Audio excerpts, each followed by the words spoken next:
சாப்பாடே கிடையாதுடா. வீட்டை விட்டு போடா தரதல. வீட்டு பக்கம் வந்துடாத போடா.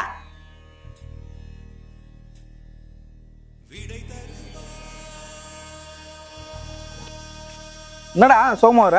வீட்டுல சோறு இல்லைன்னு கைத்து பிடிச்சி வெளியே தள்ளிட்டாங்க மச்சா. ஏய் நான் இருக்கும்போது நீ ஏன்டா கவலைப்படுற? நான் வாங்கி தரேன்டா சாப்பாடு உனக்கு. வாடா.